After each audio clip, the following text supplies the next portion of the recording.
नमस्कार, सुप्रभात. मी स्वाती गोडसे. आपण पाहत आहे न्यूज 18 लोकमत. सकाळी 7च्या सुपरफास्ट महाराष्ट्र बुलेटिनमध्ये आपल्या सगळ्यांचं स्वागत. आणि बुलेटिनच्या सुरुवातीला बातमी आहे राज ठाकरेंच्या सोलापुरात झालेल्या सभेची. यावेळी त्यांनी भाजपवर जोरदार हल्लाबोल चढवलाय. तर राज ठाकरेंनी मनसेच्या सभांवर घेतलेल्या आक्षेपाचाही समाचार यावेळी घेतला. मनसेच्या सभांचा खर्च काढण्यापेक्षा मोदींनी किती थापा मारल्या ते मोजा, अशा शब्दांमध्ये राज ठाकरेंनी भाजपनं सभांच्या खर्चाबाबत काढलेल्या यावेळी केलेल्या टीकेला प्रत्युत्तर दिलंय. तर डिजिटल गाव म्हणून केंद्र सरकारनं वारेमाप प्रसिद्ध केलेल्या हरिसाल गावाची पोलखोल देखील राज ठाकरेंनी आपल्या भाषणात केली. या जाहिरातीत मॉडेल म्हणून काम केलेला तरुणच राज ठाकरेंनी मनसेच्या मंचावर आणला. इंदू मिलवर बाबासाहेब आंबेडकरांचं स्मारक उभारण्याची संकल्पना आपलीच असल्याचा दावा देखील यावेळी राज ठाकरेंनी केलाय. स्मारक उभारण्यापेक्षा सर्वात मोठं वाचनालय उभारावं असा सल्ला दिल्याचंही त्यांनी म्हटलंय. भाजपला मतदान न करण्याचं आवाहन राज ठाकरेंनी यावेळी केलं. तसंच भाजपच्या मित्र पक्षांना ही मतदान करताना विचार करा असा सल्ला शिवसेनेचं नाव न घेता राज यांनी दिलाय. लोकसभा निवडणुकीच्या दुसऱ्या टप्प्याच्या प्रचाराची रणधुमाळी आज संपणार आहे. विदर्भातील बुलढाणा, अकोला आणि अमरावतीसह 13 राज्यांमधील 97 जागांवर 18 एप्रिलला मतदान होत आहे. यामध्ये मराठवाड्यातील हिंगोली, नांदेड, परभणी, बीड, उस्मानाबाद, लातूर तसंच पश्चिम महाराष्ट्रातील सोलापूर लोकसभा मतदारसंघाचा समावेश आहे. काँग्रेसच्या लोकसभा उमेदवार उर्मिला मातोंडकर यांच्या प्रचार सभेत मोठा गदारोळ बघायला मिळाला. उर्मिलांचं भाषण सुरू असतानाच अचानक काही लोकांनी मोदींच्या नावानं घोषणाबाजी सुरू केली. यामुळे संतापलेल्या काँग्रेस कार्यकर्त्यांनी घोषणाबाजी करणाऱ्यांना मारहाण करण्यास सुरुवात केली. गदारोळ करणारे कार्यकर्ते भाजपचे नसल्याचा दावा भाजपचे विद्यमान खासदार आणि उमेदवार गोपाळ शेट्टी यांनी केलाय. तर या सगळ्या राड्यानंतर आपल्या जीवाला धोका असून पोलीस संरक्षण पुरवण्याची मागणी उर्मिला यांनी केली आहे. उर्मिला मातोंडकरांच्या रॅलीमध्ये झालेल्या गोंधळाचा आरोप त्यांनी भाजपवर केला. या प्रकरणी काँग्रेस कार्यकर्त्यांविरोधात भाजपनं निवडणूक आयोगाकडे तक्रार दाखल केली आहे. तर काँग्रेस कार्यकर्त्यांना पोलिसांनी अटक करावी अशी मागणी यावेळी भाजप आमदार प्रवीण दरेकर यांनी केली आहे. काँग्रेसचे बंडखोर आमदार अब्दुल सत्तार यांचा हर्षवर्धन जाधव यांना पाठिंबा देण्यात आलेला आहे. त्यांनी हर्षवर्धन जाधव हे औरंगाबाद लोकसभा मतदारसंघातून अपक्ष म्हणून निवडणूक रिंगणात उतरले. नांदेडमध्ये प्रदेशाध्यक्ष अशोक चव्हाणांसाठी काँग्रेस अध्यक्ष राहुल गांधींनी सभा घेतली. यावेळी राहुल गांधी स्टेजवर येताच काँग्रेस कार्यकर्त्यांनी चौकीदार चोर ह्याच्या घोषणा दिल्या. नोटबंदीचा सगळ्यात जास्त त्रास महिलांना झाला आणि म्हणूनच न्याय योजनेतून दिले जाणारं आर्थिक सहाय्य कुटुंबातील महिलेच्या खात्यावर थेट जमा केलं जाणार असल्याचं यावेळी राहुल गांधी यांनी सांगितलंय. अशोक चव्हाणांसमोरील अडचणी वाढल्याची कबुली अशोक चव्हाणांनी दिली आहे. आपल्याला चक्रव्यूहात अडकवण्याचा प्रयत्न सुरू आहे, मात्र निवडणुकीनंतर सर्वांना सरळ करेन, मात्र मला शिक्षा करू नका असं भावनिक आवाहन अशोक चव्हाणांनी भोकर इथल्या सभेत केलंय. आघाडीच्या काळातील प्रलंबित प्रकल्प म्हणजे भलत्यांनाच झालेली पोरं असं गडकरी म्हणाले. ही पोरं सांभाळण्याची जबाबदारी फडणवीस आणि माझ्यावर आली आहे आणि ही पोरं आता आम्हालाच बाबा म्हणतात असंही ते म्हणाले. राष्ट्रवादी अध्यक्ष शरद पवारांच्या मिश्किलपणाचा प्रत्यय पुन्हा एकदा आलाय. मी काय म्हातारा झालोय काय असं पुन्हा बोलायचं नाही असं मिश्किलपणे शरद पवारांनी खडसावलंय. मनोहर पर्रीकरांचे सुपुत्र उत्पल यांनी शरद पवारांना जाहीर पत्र लिहिलंय. माझे वडील आजारी असताना ज्यांनी त्यांची साधी विचारपूसही केली नाही तेच लोक आज राजकीय चिखलफेक करण्यासाठी त्यांचं नाव वापरतायत असं यामध्ये उत्पल म्हणाले. पालघरमधून शिट्टी गुल असलं असं म्हणावं लागलं तरी पालघर निवडणूक निर्णय अधिकाऱ्यांनी बहुजन विकास आघाडीची फेरविचार याचिका फेटाळली आहे. बहुजन विकास आघाडीनं शिट्टी हे निवडणूक चिन्ह मिळावं यासाठी फेरविचार याचिका केली होती. परभणीचे शिवसेनेचे उमेदवार संजय जाधव यांच्या प्रचारासाठी शिवसेना प्रमुख उद्धव ठाकरे परभणीत आले होते. सावरकरांवर टीका करणाऱ्यांच्या हातात देश देऊ नका. राहुल गांधी यांचे पंतप्रधान पदाचं स्वप्न कधीही पूर्ण होणार नाही असं उद्धव ठाकरे म्हणाले. इंदापूर तालुक्यातील भिगवण इथल्या सभेत कांचन कुल यांनी चांगली शेरोशायरी केली. आता नाही राहुल चालणार, आपल्याला थंड तुमच्यासाठी पुकारला आहे बंड असं म्हणून त्यांनी पवारांच्या विरोधात पुकारलेल्या बंडाला तोंडच फोडल्याची चर्चा आहे. शेतकऱ्यांना संकटातून बाहेर काढायचं असेल तर संपूर्ण कर्जमाफी हाच एकमेव पर्याय आहे आणि आम्ही सत्तेत आल्यावर सरसकट कर्जमाफी करणार असल्याचं आश्वासन राष्ट्रवादीचे प्रमुख शरद पवार यांनी दिलंय. ते उस्मानाबादमधील प्रचार सभेत बोलत होते. बुलढाण्याचे युतीचे उमेदवार प्रतापराव जाधव यांच्या प्रचारार्थ देवेंद्र फडणवीस यांची सभा आयोजित करण्यात आली होती. यावेळी त्यांनी शरद पवारांवर सडकून टीका केली आहे. साताऱ्याचे महायुतीचे उमेदवार नरेंद्र पाटील यांनी उदयनराजेंच्या आरोपाला प्रत्युत्तर दिले. दिवसभर कोणी कॉलर टाईट करून चालू शकत नाही, मात्र दिवसभर मिशी टाईट करून चालू शकतो असं नरेंद्र पाटील म्हणाले. महसूल मंत्री चंद्रकांत पाटील कार्यकर्त्यांना मार्गदर्शन करण्यासाठी यावलमध्ये आले होते. यावेळी त्यांनी आपण केलेल्या विकास कामांची माहिती प्रत्येक नागरिकाला द्यावी असं आवाहन केलंय. राष्ट्रवादीचे सर्वात शरद पवार यांच्यावर सुधीर मुनगंटीवारांनी जोरदार टीका केली. मोदींचा परिवार संपूर्ण 125 लाख कोटी जनता आहे. पवार, तुम्ही मोदींच्या परिवाराकडे लक्ष देण्याची हिंमत करू नका असं ते नांदेडमधील सभेत म्हणाले. तर मुनगंटीवारांनी अशोक चव्हाणांवरही निशाणा साधला. निवडणूक निकालानंतर नावातील अ काढून फक्त शोक करण्याची वेळ येईल असं ते न्यूज 18 लोकमतशी बोलताना म्हणाले. प्रकाश आंबेडकरांच्या काँग्रेस गाढव आहे या टीकेवर सुशीलकुमार शिंदेंनी प्रत्युत्तर दिलंय. आम्हाला गाढव म्हणणाऱ्यासारखी आमची संस्कृती नसल्याचं ते म्हणाले. रायगडमध्ये शिवसेनेचे उमेदवार अनंत गीते यांच्या प्रचार सभांमध्ये मुस्लिम तरुण मोठ्या संख्येनं सहभागी होऊ लागले. यामध्ये सेनेच्या झालेल्या मुस्लिम समाज मेळाव्याला जवळपास 2000 मुस्लिमांनी हजेरी लावली.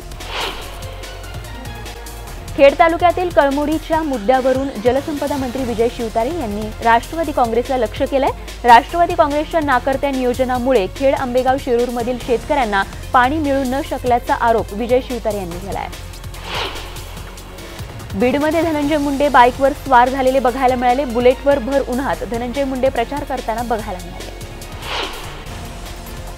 भाजप उमेदवार हिना गावित यांच्या उमेदवारीला उच्च न्यायालयात आवाहन देण्यात आलंय. भाजपचे बंडखोर अपक्ष उमेदवार सुहास नटावदकर यांनी औरंगाबाद उच्च न्यायालयात याचिका दाखल केली आहे.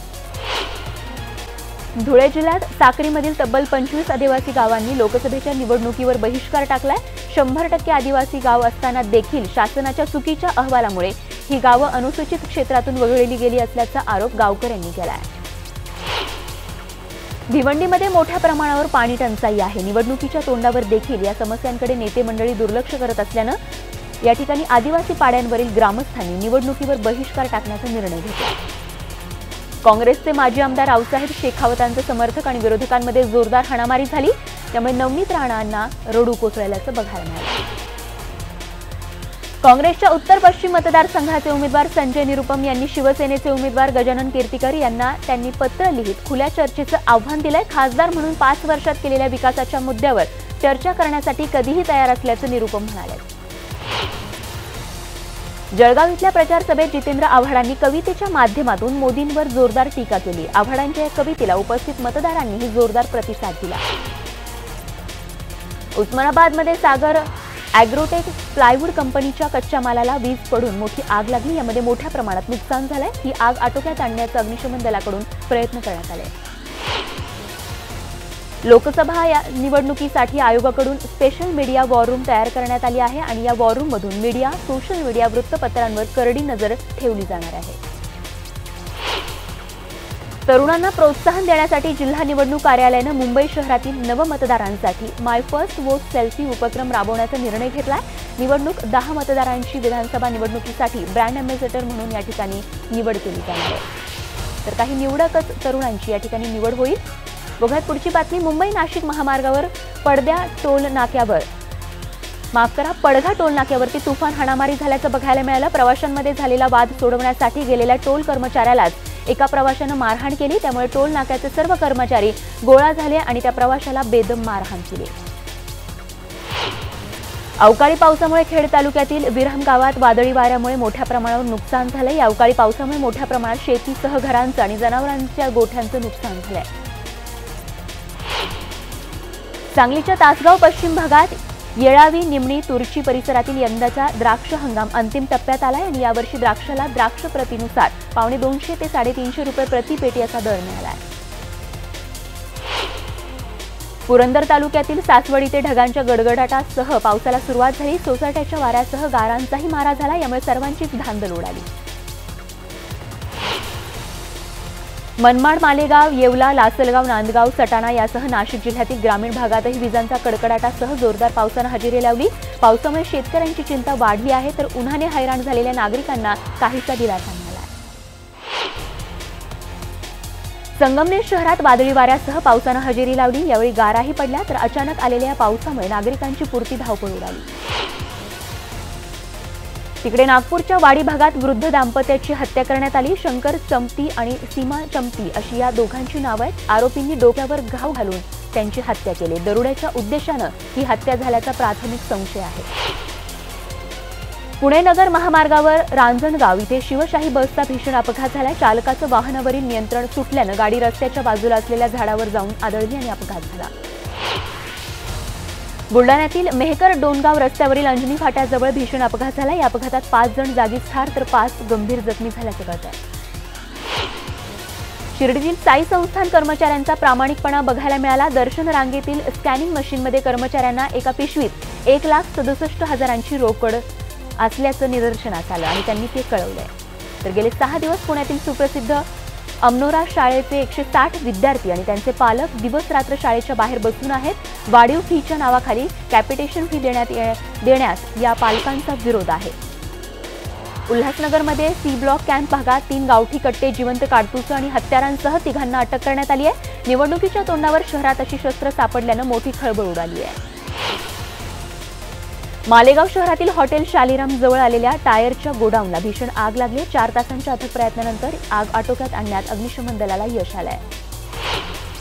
वाशिममध्ये प्रेमी युगुलानं गळफास घेऊन आत्महत्या केल्याची घटना घडली आहे। आत्महत्या केलेल्या युवकाचं नाव आशिष दीक्षित असून युवतीचं नाव हे कान्होपात्रा राऊत आहे। कान्होपात्राचं मनाविरुद्ध लग्न ठरवल्यानं या दोघांनी आत्महत्या केली आहे। वाशिममधील मंगळूरपीर इथे राज्यस्तरीय कुस्ती स्पर्धा घेण्यात आली। महात्मा फुले प्रतिष्ठानतर्फे या स्पर्धेचं आयोजन करण्यात आलं होतं। पहिलवान ज्ञानेश्वर गोदेकर हे या स्पर्धेत पहिले आले। सध्या पाण्यासाठी वणवण करणारं गाव श्रमदानासाठी एकवटल्याचं चित्र साताऱ्यातील आंबवडे गावात बघायला मिळते। पाणी फाउंडेशनच्या माध्यमातून जात धर्म पक्ष बाजूला ठेवून हे अख्खं गाव सध्या श्रमदानात उतरल्याचं बघायला मिळतंय। साताऱ्यातील अंगापूर इथल्या जवानाचे पूंछमध्ये कार्यरत असताना हृदयविकाराच्या झटक्यानं निधन झालंय। विजय कणसे असं या जवानाचं नाव असून ते 2005 मध्ये सैन्य दलात भरती झाले होते। भंडाऱ्यामध्ये वाढत्या तापमानासोबतच जलप्रकल्पातील साठ्यात कमालीची घट होत असून 2 मध्यम प्रकल्पांसह 12 प्रकल्पांमध्ये पाण्याचा ठणठणाट आहे। जिल्ह्यातील तलावांमध्ये सध्या केवळ 19% इतकाच जलसाठा शिल्लक आहे। वाशिममध्ये महिला शेतात इंधन गोळा करण्यासाठी गेली असता रानडुकरानं तिच्यावर हल्ला केला। या महिलेच्या छातीवर जबर मार लागला असून अमरावतीमधील रुग्णालयात तिच्यावर उपचार सुरू आहेत। मुरबाडमध्ये पाणी टंचाईचा सामना मोठ्या प्रमाणावर करावा लागतो। दुर्गापूर या आदिवासी वस्तीमध्ये पाण्यासाठी चक्क अंगाला हळद लागलेल्या नवरी मुलगी तब्बल 4 तास पाणी भरण्यासाठी तिला थांबावं लागल्याचं भयान वास्तव समोर आलंय। नवी मुंबईतील विशाल बोरसे या पोलीस कर्मचाऱ्यानं राहत्या घरात फिनाईल पिऊन आत्महत्या करण्याचा प्रयत्न केलाय। ताणतणावामुळे त्यांनी आत्महत्येचा प्रयत्न केल्याची माहिती मिळते आहे। बेस्टमध्ये लवकरच 80 इलेक्ट्रिक बसेस दाखल होणार आहेत। केंद्र सरकारनं प्रमुख शहरांमध्ये वाहतूक सेवेसाठी इलेक्ट्रिक बससाठी अनुदान जाहीर केलंय। छत्रपती शिवाजी महाराज स्थानक टर्मिनस 1 मे पासून गुन्हे आणि भिकारी मुक्त होणार आहे। मध्य रेल्वेच्या आदर्श स्थानक या उपक्रमांतर्गत हा उपक्रम राबवण्यात येणार आहे। दिग्दर्शक मधुर भांडारकर आणि सलीम खान यांना मास्टर दीनानाथ विशेष पुरस्कार जाहीर करण्यात आलाय। या वर्षीचा पुरस्कार सोहळा हा 24 एप्रिलला मुंबईतील षण्मुखानंद हॉलमध्ये पार पडणार आहे। त्यानंतर बघूयात आणखीन काही महत्त्वाच्या बातम्या थोडक्यात। अभिनेत्री आणि भाजप उमेदवार जयाप्रदा यांच्या विरोधात आक्षेपार्ह वक्तव्य केल्याप्रकरणी केली आहे। त्या टीकेनंतर देशभरातून त्यांच्यावर टीकेची झोड उठवली जाते। आझम खान यांच्यावर 72 तासांसाठी प्रचारबंदी घालण्यात आली आहे। त्यांनी केलेल्या अर्वाच्य टीकेनंतर त्यांच्यावर निवडणूक आयोगानं बंदी घातली आहे। आझम खान यांच्या आक्षेपार्ह विधानावर सुषमा स्वराज यांनीही ट्विटद्वारे तीव्र नाराजी व्यक्त केली आहे। मुलायम भाऊ, तुम्ही पितामह आहात समाजवादी पक्षाचे। तुमच्या देखत रामपूरच्या द्रौपदीचं वस्त्रहरण होतंय। तुम्ही भीष्माप्रमाणे गप्प राहण्याची चूक करू नका असं ट्विट सुषमा यांनी केलं आहे। तर मनेका गांधींवरही निवडणूक आयोगानं प्रचारबंदी घातली आहे। मनेकांवर 48 तासांची प्रचारबंदी आयोगानं घातली असून योगी आदित्यनाथ आणि मायावतीनंतर निवडणूक आयोगानं मनेकांवर देखील कारवाई केली आहे। उत्तर प्रदेशचे मुख्यमंत्री योगी आदित्यनाथ यांच्यावर 72 तासांची प्रचारबंदी घालण्यात आली आहे। तर बसपाच्या प्रमुख मायावती यांच्यावर 48 तासांसाठी प्रचारबंदी निवडणूक आयोगानं घातली आहे। भाजपचे नेते राष्ट्रवादी असतील तर निवडणुकीच्या काळात पाकिस्तानविषयी नव्हे भारताविषयी बोलावं असं आवाहन काँग्रेसच्या सरचिटणीस प्रियांका गांधी यांनी केलंय। काँग्रेसचे उमेदवार राज बब्बर यांच्या प्रचारासाठी काढण्यात आलेल्या प्रचार सभेत त्या बोलत होत्या। पुन्हा आपणच सत्तेवर येणार असा आत्मविश्वास असल्यामुळे पंतप्रधान नरेंद्र मोदी यांनी नव्या सरकारचा पहिल्या 100 दिवसांचा कार्यक्रम तयार करण्याचे आदेश दिलेत। पंतप्रधान कार्यालय, नीती आयोग आणि मुख्य वैज्ञानिक सल्लागार यांना आदेश देण्यात आले। अमेठीत प्रचार करताना स्मृती इराणी एका रसवंती स्टॉलवर थांबल्या आणि उसाचा रस प्यायल्या। अजून कुणाकुणाला उसाचा रस हवाय अशी विचारणाही त्यांनी त्यांच्या कार्यकर्त्यांना केली। भाजपने लोकसभा निवडणुकीसाठी उत्तर प्रदेशातील आणखी 8 उमेदवारांची घोषणा केली असून गोरखपूरमधून पुन्हा एकदा भोजपुरी स्टार रवी किशनला उमेदवारी देण्यात आली आहे, तर निरहुआनंतर भाजपने आणखी एका भोजपुरी अभिनेत्याला निवडणुकीच्या आखाड्यात उतरवलं आहे। काँग्रेसचे ज्येष्ठ नेते शकील अहमद यांनी अखेर बंडाचे निशाण फडकवले। शकील अहमद यांनी काँग्रेसच्या वरिष्ठ प्रवक्ता पदाचा राजीनामा देण्याची घोषणा केली असून ते बिहारमधील मधुबनी लोकसभा मतदारसंघातून अपक्ष उमेदवारी अर्ज दाखल करणार आहेत। निवडणुकीच्या रणधुमाळीत काँग्रेसनं पुन्हा एकदा भाजपचे नेते BS येडियुरप्पा यांच्या आडून पंतप्रधान नरेंद्र मोदींवर निशाणा साधलाय। 2012च्या आधी मुख्यमंत्री असताना येडियुरप्पा यांनी भाजपच्या बड्या नेत्यांना लाच दिली होती असा आरोप काँग्रेसने केलाय। राफेल करारावर सुनावणी घेताना चौकीदार मोदी चोर आहे असं सर्वोच्च न्यायालयानं आपल्या निकालात म्हटल्याचं राहुल गांधी म्हणाले होते आणि या प्रकरणी सर्वोच्च न्यायालयानं राहुल यांना अवमान नोटीस बजावली आहे। येत्या 22 एप्रिलपर्यंत या वक्तव्याबद्दल स्पष्टीकरण द्या असे आदेश न्यायालयानं दिले आहेत। काँग्रेस खासदार शशी थरूर यांच्या कपाळाला 6 टाके पडले। त्यांचा मतदारसंघ असलेल्या तिरुवनंतपुरममध्ये एका मंदिरात त्यांची तुला सुरू होती, पण दुर्दैवानं तराजू तुटला आणि तराजूचा वरचा लोखंडी भाग थरूर यांच्या कपाळाला लागला। मायावतींच्या बहुजन समाज पक्षाकडे सर्वाधिक बँक बॅलन्स आहे। बसपाच्या खालोखाल समाजवादी पक्षाचा नंबर लागतो। काँग्रेस 3ऱ्या तर भाजप चक्क 5व्या नंबरवर आहे। पंतप्रधान नरेंद्र मोदी आणि भाजपचे अध्यक्ष अमित शहा हे जनतेचे मोठे शत्रू आहेत। त्या दोघांनाही देशाचे तुकडे करायचे आहेत असा गंभीर आरोप नॅशनल कॉन्फरन्सचे प्रमुख आणि जम्मू काश्मीरचे माजी मुख्यमंत्री फारुख अब्दुल्ला यांनी केला आहे। जेट एअरवेजच्या पायलट, इंजिनियर आणि वरिष्ठ अधिकाऱ्यांनी मुंबई आणि नवी दिल्लीत आंदोलन केलं। गेल्या 4 महिन्यांपासून आमचा पगार झालेला नाहीये। जेटला वाचवण्यासाठी पंतप्रधानांनी मध्यस्थी करावी आणि 20,000 नोकऱ्या वाचवाव्या असं आवाहन या पायलटनी केलं आहे। यंदा देशामध्ये सरासरीच्या 96% पाऊस होणार आहे। भारतीय हवामान खात्यानं यंदाच्या मान्सूनचा अंदाज व्यक्त केला असून विशेष म्हणजे यंदाच्या मान्सूनवर एल निनोचा कोणताही प्रभाव होणार नसल्याचं देखील हवामान खात्यानं स्पष्ट केलं आहे। आणि आता बघूयात जगभरातील आणखीन काही महत्त्वाच्या बातम्यांचा वेगवान आढावा। फ्रान्समधील 850 वर्ष जुनं आणि जगभरात प्रसिद्ध असलेल्या चर्चमध्ये आग लागली। या आगीमध्ये चर्चची संपूर्ण इमारत जळून खाक झाली आहे। आगीचं कारण अद्याप अस्पष्ट आहे। या चर्चचं नूतनीकरण सुरू होतं आणि त्यामुळे ही आग लागल्याची शक्यता वर्तवण्यात आली आहे। उत्कृष्ट क्रिकेटपटू राहुल द्रविडला यंदा मतदान करता येणार नाहीये। द्रविड काही महिन्यांपूर्वी नव्या घरी राहायला गेला। नव्या पत्त्यावर नाव येण्यासाठी त्यानं अर्जही केला, पण पडताळणीसाठी अधिकारी घरी गेले तेव्हा घरी कुणीच नव्हतं। ICC वर्ल्ड कप 2019च्या भारतीय संघाची नुकतीच घोषणा करण्यात आली आहे। BCCIचे सचिव अमिताभ चौधरी आणि निवड समिती प्रमुख MSK प्रसाद यांनी हा संघ जाहीर केलाय। तर भारतीय संघाचं नेतृत्व विराट कोहलीच करणार आहे, तर रोहित शर्मा उपकर्णधारपदी असणार आहे। मुंबईतील वानखेडे स्टेडियममध्ये रंगलेल्या अटीतटीच्या सामन्यात मुंबईनं बेंगळुरूवर 5 गडी राखून विजय मिळवलाय। सलग 6 सामन्यानंतर 1 विजय मिळवलेल्या बेंगळुरूला पुन्हा एकदा पराभवाचा सामना करावा लागलाय। अभिनेत्री आलिया भट्ट मतदान करू शकणार नाहीये। आलियाकडे भारतीय पासपोर्ट नाहीये, त्यामुळे आलियानं ब्रिटिश नागरिकत्व सोडल्यानंतरच तिला मतदान करता येऊ शकणार आहे। प्रेमात आणि राजकारणात सगळं काही माफ नसतं असं खुमासदार संवाद घेऊन आलाय कागर सिनेमाचा ट्रेलर। सैराट सिनेमातील आर्ची म्हणजेच रिंकू राजगुरू यात राणीच्या भूमिकेत दिसेल, तर शुभंकर तावडे या सिनेमाद्वारे पदार्पण करतोय। राष्ट्रीय पुरस्कार विजेत्या रिंगणचे दिग्दर्शक मकरंद माने यांनी कागरचं दिग्दर्शन केलंय।